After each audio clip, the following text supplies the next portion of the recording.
Der Penner ist doch selbst schuld. Der ist doch kriminell aus Spaß. Ach, der nimmt doch Drogen, der ist selber schuld. Keiner zwingt ihn, diese zu nehmen.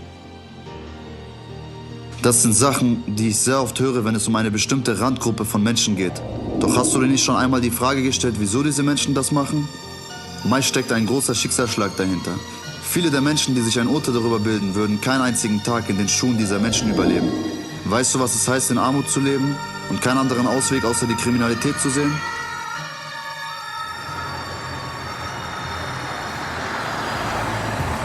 Ich bin Yusuf, ich bin 26 Jahre alt und ich gebe den Menschen da draußen eine Möglichkeit, gehört zu werden, die von der Außenwelt abgestoßen wurde.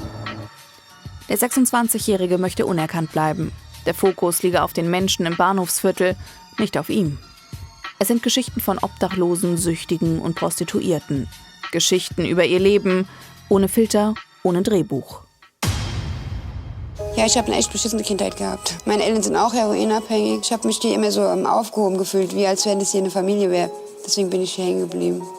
Meine Mutter starb bei meiner Geburt. Mein Vater ist schwerer Alkoholiker gewesen. Ich bin mit meinem Bruder bei ihm groß geworden.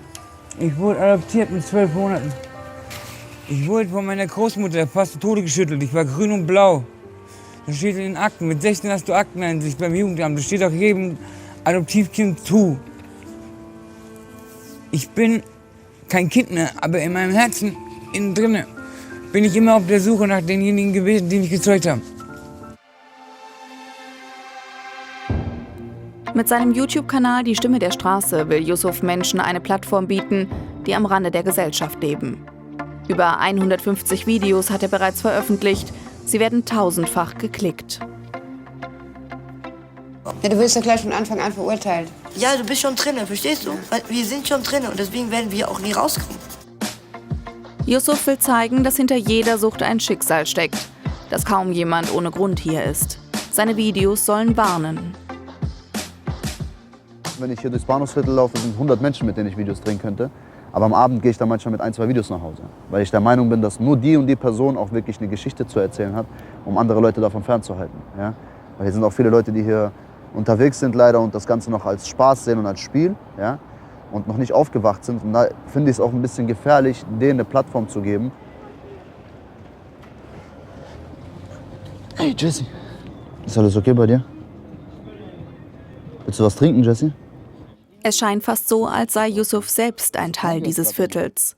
Mittlerweile kennen ihn viele hier. Ich lass dich mal schlafen, Jesse.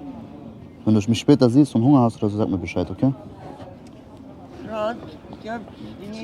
Man muss sich das immer so vorstellen. Die Leute, die hierher kommen, die haben so eine harte Vergangenheit, dass sie gar nicht anders können, außer sich mit Drogen abzulenken. Und die kennen halt auch nun mal nichts anderes, ja? Und so ist das bei ihr. Wir kennen sie jetzt seit mittlerweile 3 Jahren. Sie war auch einer der ersten Personen, mit der wir ein Video gedreht haben. Und da hatten wir auch tatkräftig versucht, sie hier rauszuholen. Haben dann mit Therapeuten telefoniert und alles Mögliche versucht, sie hier rauszuholen. Nur ist es schwierig, einen Menschen aus einem Ort zu holen, an den er schon so krass gewohnt ist. Ja? Hi, mein Name ist Nelly. Auch diese junge Frau ist schwer drogenabhängig. Nelly hat keinen festen Wohnsitz, ist in Frankfurt hängen geblieben, wie sie sagt. Mit ihr hat Yusuf schon mehrere Videos gedreht. Weiß ich nicht, weil ich die Leute bewahren will, auch was durchzumachen oder sonst was. Also, ja, auf jeden Fall, weil das wünscht man keinem und wenn man jemanden beschützen kann davor, sollte man das tun. Durch die Stimme der Straße fühle sie sich endlich gesehen, als Mensch wahrgenommen. Völlig Fremde bieten über Kommentare unter den Videos ihre Hilfe an, Yusuf vermittelt. So hätten manche sogar schon den Ausstieg geschafft, sagt er. Die Mutter ist da hinten, die jeden Tag weint und sagt, mein Sohn kommt nach Hause oder meine Tochter. Dann sind die Geschwister. Und deshalb bin ich nicht die Person, die sich jetzt in den Vordergrund stellt und sagt, ey, ich habe dich da rausgeholt. Aber man kann auf jeden Fall sagen, dass ein Video das auslösen kann. Ja? Also das ist ja ein riesen Dominostein, der umfällt. Und der bringt viele andere Dominosteine zum Umfallen. Und das ist mit den Videos bisher schon passiert. Und so macht Yusuf weiter, um vor der Sucht zu warnen und Menschen von der Straße in das Bewusstsein der Öffentlichkeit zu holen.